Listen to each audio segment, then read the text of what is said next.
poquito sobre la IA y su impacto ambiental. Pero antes de comenzar, muchas gracias, lo primero, a todo el equipo de Fundación Carulla por un espacio como este, que es espectacular, por generar el Mutare año tras año. Y aunque no estén aquí, sí que quería agradecer a todo este listado de investigadores, porque lo que voy a compartir aquí es fruto de su trabajo, y a unos compañeros especialmente de CODES, de la Fundación, con los que estamos implementando la IA al interior justamente para eso, para usarlo como herramienta de viento a favor. Hemos generado estas 3 investigaciones que todavía no están publicadas. Lanzamos un evento el 29, así que sois las primeras personas en conocer parte de los resultados que han salido de estas 3 investigaciones de impacto ambiental, de ética y de comunicación en la IA. Pero vamos a hacerlo humano. ¿Qué es esto? El planeta Tierra. ¿Y quién lo habitamos? Lo habitamos 8.000 millones de personas que convivimos, que generamos cultura y que ya desde hace mucho tiempo, desde hace tiempo, pero aquí en el 2009 se empezó a hablar que el planeta tiene, o deberíamos pensar en los 9 límites que deberíamos ponerle: el cambio climático, acidificación de los océanos, el agujero de la capa de ozono, el ciclo de nitrógeno y fósforo, el uso del agua, la deforestación y otros cambios de uso del suelo, la pérdida de biodiversidad, la contaminación de partículas en la atmósfera y la contaminación química. Entonces se dijeron, bueno, estamos estos 9 límites, vamos a ver qué tal vamos. Es en 2009, por aquí veo una cara ya de susto. En 2009 ya nos habíamos pasado 3. Bueno, seguimos midiendo. En 2015 nos pasamos 4. 2015 coincide también que se dio el Acuerdo de París en la COP21, donde firmamos que nos comprometíamos a no superar el 1,5 sobre la temperatura global. El límite, el famoso límite del 1,5. En 2023 la cosa no va mucho mejor, nos pasamos 6 de los límites, y cuando medimos en 2024 a ver qué tal, pues nada, el 2024 creo que todos lo recordaremos porque fue el año más caliente de toda la historia de Europa. De hecho, aquí se ve como los días que superaron ese 1,5 del 24. ¿Qué nos ha generado? Que desde 1970 mamíferos, aves, peces, reptiles y anfibios han bajado en un 70% el volumen de las especies. Y en esta amalgama de cosas llega el 30 de noviembre del 22. ¿Qué ocurre este día? ChatGPT.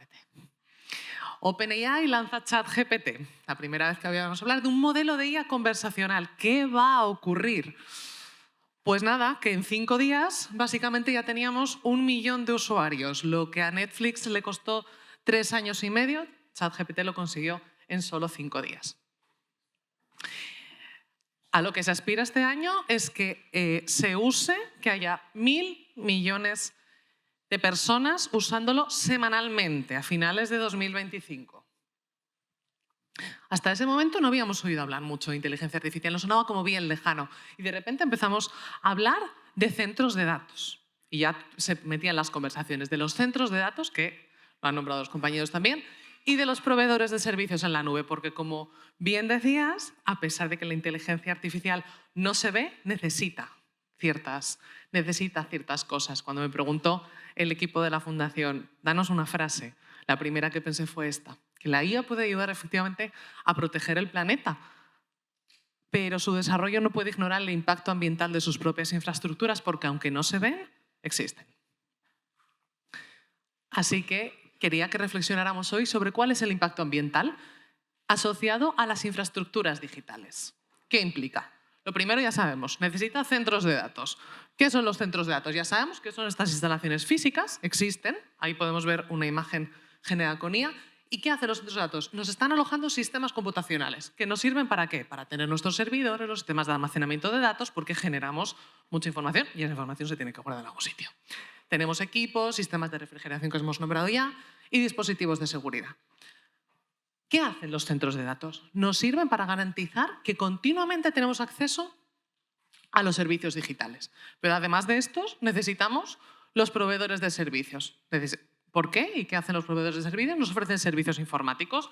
He oído hablar de las infraestructuras, de las plataformas, de Amazon Web Service, cada dos por tres en las noticias, y demás. Nos permite ¿qué? Compartir recursos, porque continuamente estamos compartiendo recursos y esto también nos está generando un impacto. Muy bien, ya sabemos que necesitamos estas dos grandes, simplificándolo mucho, cosas, por no ponerles apellido, para que funcione la IA. ¿Y qué necesitan? En síntesis, energía, agua y ¿qué más? Recursos. Bueno, ¿pero cuánto?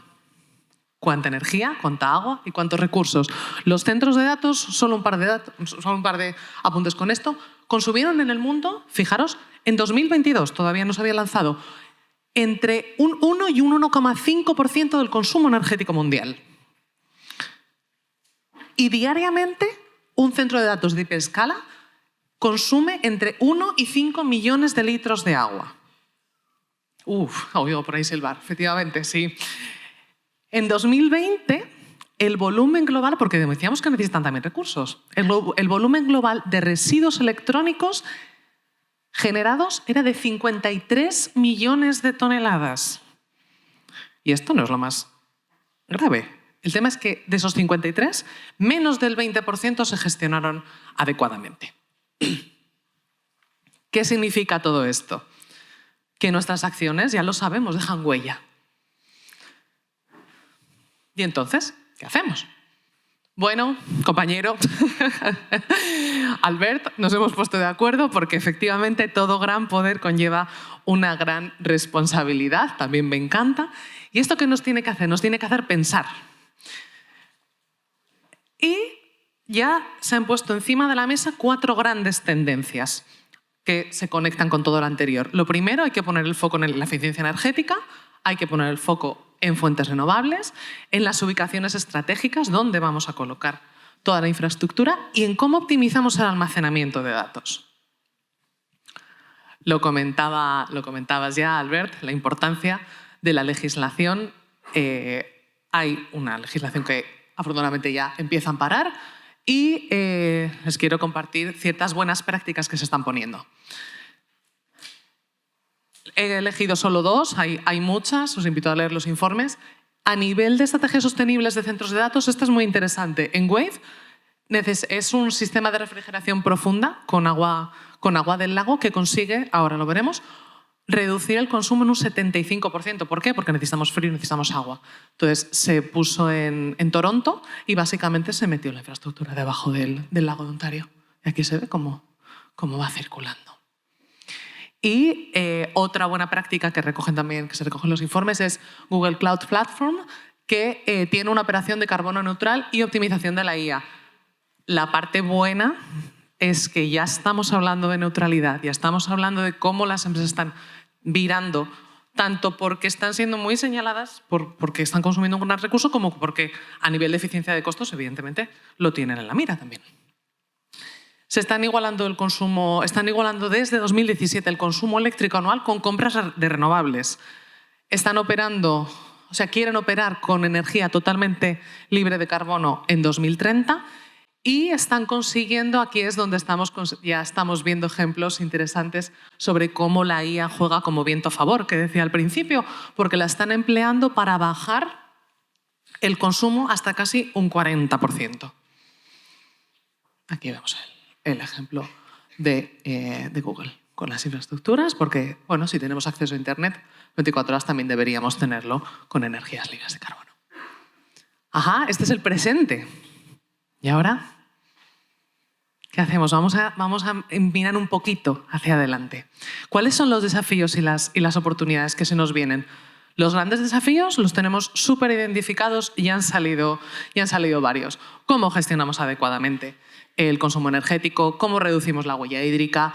La gestión sostenible del ciclo de vida, la interoperabilidad económica y la gobernanza, que lo comentaba también Albert y Jordi, también lo nombrabas, y la gestión de la cadena de suministro ecológica. Marta, cuando comentabas al principio de la presentación las inquietudes que había manifestado la gente, parte iba con esto, tanto la transparencia, la justicia, la equidad, la privacidad, la responsabilidad, el impacto social, el impacto en el empleo y la economía, el impacto ambiental, obviamente, los procesos de supervisión y las evaluaciones de impacto y la evaluación. Bien. ¿Y esto qué nos genera? Innovaciones y tendencias que tenemos ya delante. ¿Cuáles son? Hay un montón de innovaciones y tendencias que ya están identificadas. Tenemos que refrigerar y tenemos que, se han hecho ya muchas pruebas sobre sistemas de inmersión, se ha adoptado la IA para predecir y para que ese viento a favor que decíamos antes, ¿no? El Edge Computing lo estamos implementando ya al interior de las instituciones, los centros de datos submarinos, que ha habido alguna prueba por ahí de Microsoft que finalmente se cerró, pero como caso de estudio es muy interesante. Se ha puesto mucho el foco y la mirada en las renovables, entonces se vienen con fuerza y obviamente con esa generación de recursos que decíamos antes, de residuos, tenemos que mirar hacia la economía circular para hacer eso más sostenible. Y sin hacer spoiler a la siguiente persona que hablará de ética, ¿cómo conecto esto con una IA fiable? La acción y supervisión humanas pasan a ser fundamentales, la solidez técnica y la seguridad también, la gestión de la privacidad y la protección de datos, porque al final eso están todos nuestros datos, la transparencia, la diversidad, que la han nombrado también los compañeros, el bienestar social y ambiental y la rendición de cuentas, porque efectivamente tenemos que velar porque sea transparente y sea auditable. Y ya cerrando, 4 grandes recomendaciones que les dejo por aquí. Ser conscientes que efectivamente tenemos un gran poder en las manos. El cómo vamos a usarlo, eso será lo que tengamos que responder. Os he compartido desafíos y de los desafíos que vienen. Desafíos vienen oportunidades que se pueden generar. Y tenemos una lista de evaluación para una IA fiable que no tendríamos que perder de vista ni como usuarios ni desde las instituciones, porque deberíamos pedirlo y deberíamos generarlo también. ¿Y qué nos lleva a todo esto? Todo esto nos lleva a potenciales innovaciones que ojalá sean, además de potenciales innovaciones, un montón de buenas prácticas. Y como decían mis compañeros, parece que nos hemos puesto de acuerdo, pero no, esto es el futuro y el futuro es ahora. Muchas gracias.